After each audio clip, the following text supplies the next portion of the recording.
കാരണം പറയാതെ കൈവൊക്കെ നീ എന്ത് ചെയ്യടാ? ആ പൊക്കുന്ന കൈ ഞാൻ അറിഞ്ഞ് താഴെ ഇടും, അത്രേ ഉള്ളൂ. നീ ഇപ്പോ മാർക്കറ്റിൽ ഒരു ചുമട്ടുതൊഴിലാളി മാത്രമല്ല, ഒരു പോലീസ് ഉദ്യോഗസ്ഥന്റെ പിരിയാനാവാത്ത കൂട്ടുകാരൻ കൂടിയാണ്.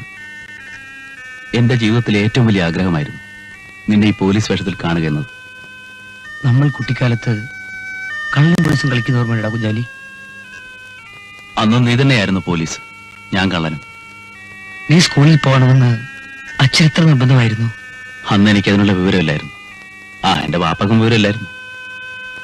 അതുകൊണ്ടല്ലേ നമുക്ക് 5 വയസ്സുള്ളപ്പോ ബാപ്പ എന്നെ ഇട്ടേച്ചും പടച്ചോന്റെ അടുത്തേക്ക് പോയത്. അന്ന് നിന്റെ അച്ഛൻ എന്നെ വീട്ടിൽ വിളിച്ച് കയറ്റില്ലായിരുന്നെങ്കിൽ ഞാൻ പട്ടിണി കിടന്ന് ചാകുമായിരുന്നു. ചന്തയിലെ ചട്ടമ്പികളുടെ കയ്യിൽ നിന്നും അടിയും ഇടിയും കുറെ വാങ്ങിയിട്ടില്ലേ? ഞാനൊരു പെങ്ങളല്ലാതെ ആരിയ്ക്കുന്നു തുണി മുക്കി ആവി പിടിച്ചു തരാൻ?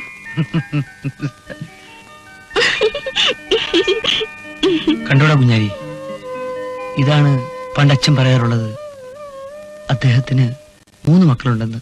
നമ്മുടെ അന്തസ്സിന് ചേർന്നല്ല കുഞ്ഞാലിക്ക ഈ വഴക്കും വയ്യാവേലി. അന്യായം കണ്ടാൽ അത് കണ്ടോണ്ട് നിൽക്കാൻ എന്നെ കിട്ടില്ല. പോലീസും കോടതിയൊക്കെ ഇടപെട്ട് വരുമ്പോ വാദിയെ പ്രതിയാക്കുന്ന നാടാ നമ്മുടേത്. പോലീസിനെ നീ നീതിയൊന്നും പഠിപ്പിക്കണ്ട.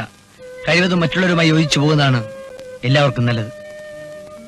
നിയമത്തിന്റെ ഭാഷയൊന്നും എനിക്കറിയില്ല, സ്നേഹത്തിന്റെ ഭാഷ എനിക്കറിയും. ഒരു പോലീസ് ഉദ്യോഗസ്ഥ എന്ന നിലയിൽ എനിക്ക് നിയമത്തെ മാത്രമേ സ്നേഹിക്കാൻ കഴിയൂ. ഒരു കാര്യം ഞാൻ തീർത്തു പറഞ്ഞേക്കാം, കമ്പോളത്തിൽ നീ വഴക്കുണ്ടാക്കിയെന്ന് കേട്ടാൽ അന്ന് ഞാൻ ഈ ഉദ്യോഗം രാജിവെക്കും. മധു, ചേട്ടാ, എന്നെ ആര് തല്ലിയാലും ഞാൻ ഇനി തിരിച്ചു തല്ലില്ല. ഞാൻ ഈ നാട് വിട്ട് ഈ നിമിഷം പോയിക്കോളാം. നീ ഉദ്യോഗത്തിൽ നിന്ന് പിരിയരുത്. എന്റെ ജീവനാടാ നിന്റെ ഉദ്യോഗം.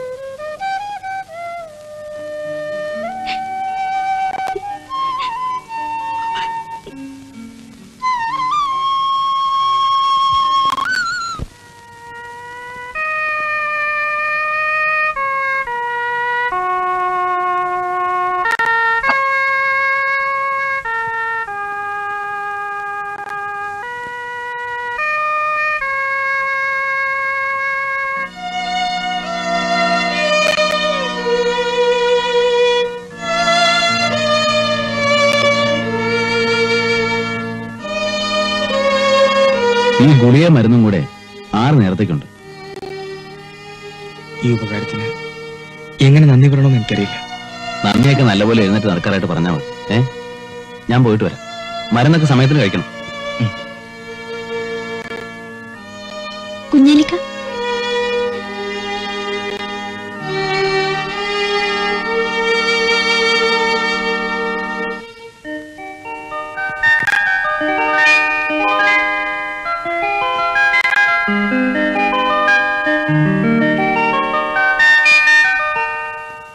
ചേട്ടൻ കാരണം എനിക്കിപ്പോ കോളേജിൽ പോലും പോകാൻ വയ്യാതായിരിക്കാണ്. അവനിപ്പോ ഇവിടെയും വരാറില്ലല്ലോ. എന്ത് ചെയ്യാ, മകനായി പോയില്ലേ, ക്ഷമിക്കാതിരിക്കാൻ പറ്റും. ഡാഡി, എനിക്കൊരു 500 രൂപ വേണം, പിക്നിക്കിന് പോകാനാണ്. 500 രൂപ? തരൂ ഡാഡി, ഇനി ഞാൻ ചോദിക്കില്ല. ഇതാ, സേഫ് തുറന്ന് എടുത്തോളൂ. Thank you daddy. ചെയ്തു, ഇരിക്കൂ. ലോഡുകളെല്ലാം പറഞ്ഞ സമയത്ത് തന്നെ കൊണ്ടെത്തിച്ചു. തൊഴിലാളികളുടെ ആത്മാർത്ഥം കൊണ്ടാണ് ഇത്രയും വേഗം ജോലി തീർക്കാൻ കഴിഞ്ഞത്. സേതുവിന് ഒരു കാര്യം ഏൽപ്പിച്ചാൽ അത് കൃത്യസമയത്ത് നടക്കുമെന്ന് എനിക്കറിയാം. Okay daddy. മോള് ചെല്ലു.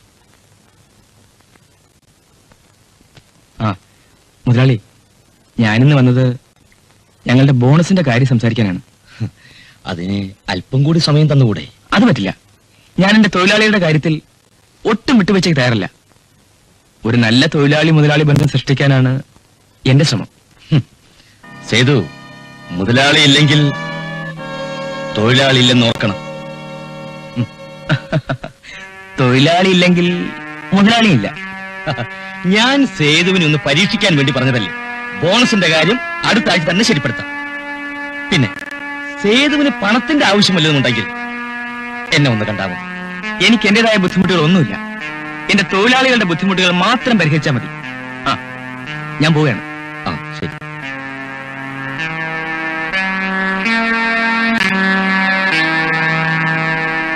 മുതലാളിയുടെ ഈ ഇടയിലൊന്നും അവൻ കൊത്തത്തില്ല. അതിന് വേറെ ആളിനെ നോക്കണം. ഒന്നിച്ച് ആ തുക ബാങ്കിലിടാൻ പറഞ്ഞാൽ സംഗതി ആകെ കുഴപ്പമാ. മുതലാളി കളക്ടറെ വിളിച്ച് കാര്യം പറ. എന്നിട്ട് നടക്കുന്നില്ലെങ്കിൽ മിനിസ്റ്ററെ വിളിച്ച് കാര്യം പറ. എന്നിട്ട് നടക്കുന്നില്ലെങ്കിൽ എന്നെ വിളിച്ച് കാര്യം പറ. ഞാൻ ശരിയാക്കി തരാം. എരപ്പാളി. പോകാൻ പറഞ്ഞ് ഞാനങ്ങ് പോകത്തില്ലേ. എന്തിനാ ചൂടാകുന്ന ആവശ്യം? ഒരു പഴം തന്നെ. തൃപ്തിയുണ്ടോ? ഇല്ല.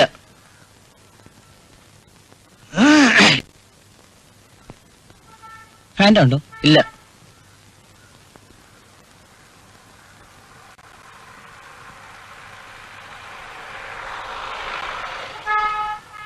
ഒരു പഴം കൂടെ തരൂ.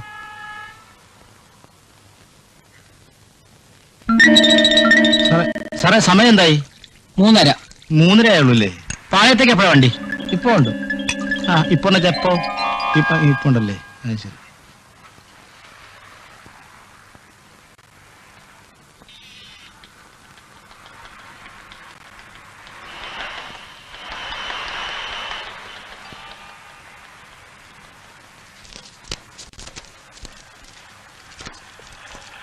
വർഷങ്ങൾക്ക് മുമ്പ് ഉത്തരേന്ത്യയിലുണ്ടായ വെള്ളപ്പൊക്കത്തിൽ എന്റെ മാതാപിതാക്കൾ ഒലിച്ചുപോയി.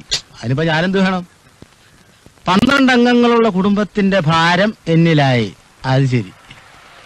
4 പേരെ പോലെ ജോലി ചെയ്ത് ജീവിക്കാൻ മനസ്സില്ലാത്തതുകൊണ്ട് കഴിയുന്ന സഹായങ്ങൾ ചെയ്യാൻ അപേക്ഷ എന്ന് മാരാരാശ്രീ NB വായിച്ചു കഴിഞ്ഞാൽ മടക്കിത്തരാൻ അപേക്ഷ. അവന്റെ അമ്മയുടെ മലവെള്ളപ്പൊക്കം. കാശിലുണ്ടോന്ന് നോക്കട്ടെ. അയ്യോ ഇതെന്തോന്ന്? ഓട്ടയാ. ഇവൻ എന്ത് ദരിദ്രവാസിയാടാ ശവം. അയ്യോ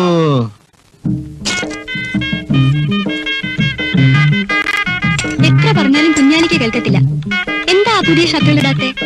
മധു കാക്കി ഉടുപ്പിടുന്നത് അവൻ പോലീസ് ഓഫീസർ ആയതുകൊണ്ടാ. എന്റെ ജോലിക്ക് പറ്റിയ വേഷം ഇതാണ്. ഇത്രയും നേരം നീ എനിക്ക് വിളമ്പി തന്നില്ലേ, ഇനി ഞാൻ നിനക്ക് വിളമ്പിത്തരാം. എനിക്കറിയാം, ഞാൻ വിളമ്പത്തില്ല. വേണ്ട വേണ്ട, ഒറ്റയ്ക്ക് വിളമ്പി തിന്നാലേ നീ രണ്ടിടങ്ങയുടെ ചോറ് തിന്നു. തടി കൂടിയാലേ അതിനൊത്ത ചെക്കനെ കിട്ടാൻ പാടാ. അവിടെ ഇരി. നീ അവിടെ ഇരിക്കു വെച്ചേ. ഞാൻ കൈ കഴിയില്ല കുഞ്ഞാലിക്ക. കൈയൊന്നും കഴുകണ്ട, നിനക്ക് ഞാൻ വാരിത്തരാം. വാ വിളിച്ചോ.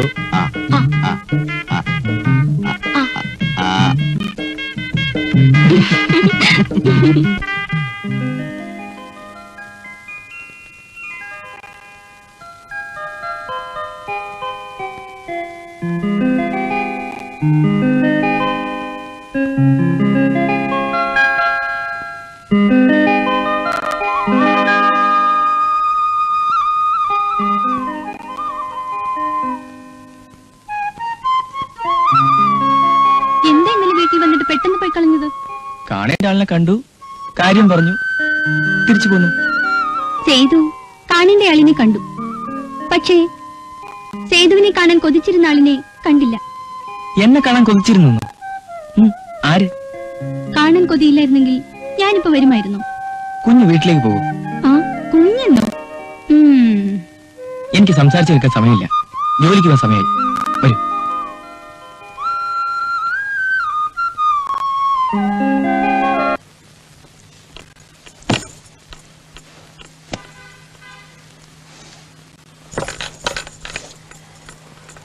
സേതു, ഒരേ വണ്ടിയുടെ 2 ചക്രങ്ങൾ തമ്മിൽ അഭിപ്രായ വ്യത്യാസം പാടില്ല. എനിക്കിതിനെ മനസ്സിലാക്കാൻ കഴിയുന്നില്ല. ഇത്രയും കാലം കൊണ്ട് എന്നെ മനസ്സിലാക്കാൻ കഴിയാത്ത നീ ഇത്ര പെട്ടെന്ന് നമ്മുടെ മുതലാളി എങ്ങനെ മനസ്സിലാക്കി? മുതലാളിയുമായി തൊഴിലാളി ഒരു നല്ല ബന്ധത്തിൽ തുടരുന്ന തെറ്റാണോ? തെറ്റ് നിന്റെ വിശ്വാസത്തിലാണ്, പ്രവൃത്തിയിലല്ല. എന്നുവെച്ചാൽ തൊഴിലാളികളോട് മധുരമായി സംസാരിച്ചും പ്രതീക്ഷകൾ കൊടുത്തും തന്റെ ചൊൽപ്പടിക്ക് നിർത്തുകയാണ് മുതലാളിമാരുടെ ലക്ഷ്യം. അതിനെ തടയാൻ ഞങ്ങൾക്ക് ശക്തരായ യൂണിയൻ ഉണ്ട്.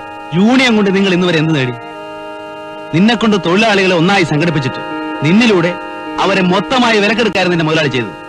പല ആനുകൂല്യങ്ങളും തരാമെന്ന് പറയും, തന്ത്രപരമായി അത് നീട്ടിക്കൊണ്ടുപോയാണ് നിന്റെ മുതലാളി ചെയ്ത ബുദ്ധി. നിനക്ക് അഭിപ്രായങ്ങളുണ്ടെങ്കിൽ നീ ഞങ്ങളുടെ യൂണിയനിൽ ചേരണം. നിന്റെ അഭിപ്രായങ്ങളും കൂടി മാനിച്ച് നമുക്ക് ഒരുമിച്ച് മുമ്പോട്ട് പോകാം. ഈ രാജ്യത്ത് മാന്യമായി ജീവിക്കാൻ വേണ്ടി ഏറ്റവും എളുപ്പത്തിൽ കിട്ടാവുന്ന തൊഴിലാണ് കൂലിപ്പണി. ഞാൻ അത് ചെയ്തോളാം. ഇത് വെള്ളത്തിലും പോകില്ല കരയിലും പോകില്ല എന്ന് പറയുന്ന പോലെയാണ്. നിന്നോട് ഞാനിപ്പോ തർക്കിക്കുന്നില്ല. അവസരം വരുമ്പോൾ നീ മനസ്സിലായിക്കൊള്ളൂ.